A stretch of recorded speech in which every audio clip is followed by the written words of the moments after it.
Hello പ്രിയപ്പെട്ടവരെ, നിങ്ങളുടെ upload ചെയ്ത പഴയ വീഡിയോസ് എങ്ങനെയാണ് എഡിറ്റ് ചെയ്യേണ്ടത് എന്നുള്ളതാണ് ഈ ഒരു വീഡിയോസ് ഇവിടെ കാണിക്കുന്നത്. നമുക്ക് പ്രിയപ്പെട്ടവരെ, നിങ്ങൾ ആദ്യം നിങ്ങളുടെ YT സ്റ്റുഡിയോ ഓപ്പൺ ചെയ്യുക എന്നുള്ളതാണ്. അതിനുശേഷം നിങ്ങളുടെ കണ്ടൻറ്റ് എന്നുള്ള ഭാഗത്ത് ജസ്റ്റ് ഒന്ന് ഞെക്കുക. അപ്പോൾ നിങ്ങൾക്ക് ഇങ്ങനെ വരും. നിങ്ങൾക്ക് ഏത് വീഡിയോസ് ആണോ നിങ്ങൾക്ക് എഡിറ്റ് ചെയ്യേണ്ടത് ആ വീഡിയോസിൻ്റെ മുകളിൽ ജസ്റ്റ് ഒന്ന് നിങ്ങൾ ഞെക്കി കൊടുത്താൽ മതിയാകും. ഓക്കെ, അപ്പോൾ ഞാനിവിടെ ഏതെങ്കിലും ഒരു വീഡിയോസ് എടുക്കുകയാണ്. ഞാനിവിടെ ഒരു വീഡിയോസ് എടുത്തു.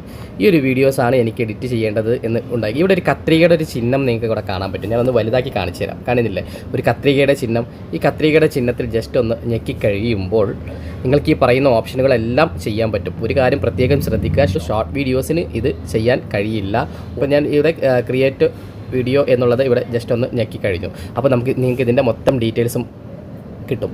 കണ്ടില്ലേ, ഇത് കറക്റ്റായിട്ട് നമുക്കിവിടെ അതിൻ്റെ ഫയൽ ഇവിടെ മുകളിൽ വന്ന് കിടക്കുന്നുണ്ട്. നിങ്ങൾക്ക് ആകെ കിട്ടുന്ന ഓപ്ഷൻ എന്താണ്, ഇതുപോലെ ആ തലക്കും ഇങ്ങനെ കട്ട് ചെയ്ത് സെൻറ്ററിൽ നിന്നൊരു പീസോ സൈഡിൽ നിന്നൊരു പീസോ കട്ട് ചെയ്യാൻ നിങ്ങൾക്ക് പറ്റും. 1.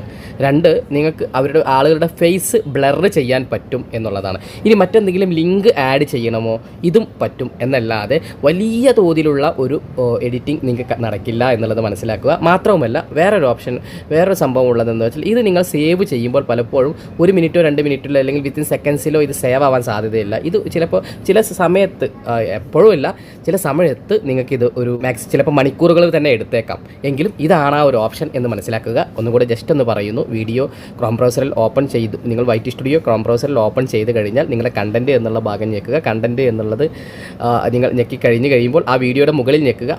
അത് ഉടൻ തന്നെ അടിയിൽ ഒരു കത്രികയുടെ ചിഹ്നം കാണും. കത്രികയുടെ ചിഹ്നം അത് എഡിറ്റിംഗ് വെർഷനാണ്. അവിടെ ഞെക്കുക. നിങ്ങളുടെ പരിപാടിയെല്ലാം തീർന്നു കഴിഞ്ഞാൽ നിങ്ങൾക്ക് ഇവിടെ സേവ് എന്നടിച്ചു കഴിഞ്ഞാൽ നിങ്ങൾക്ക് അതെല്ലാം ഇതായി കിട്ടുകയും ചെയ്യും. ഓക്കെ.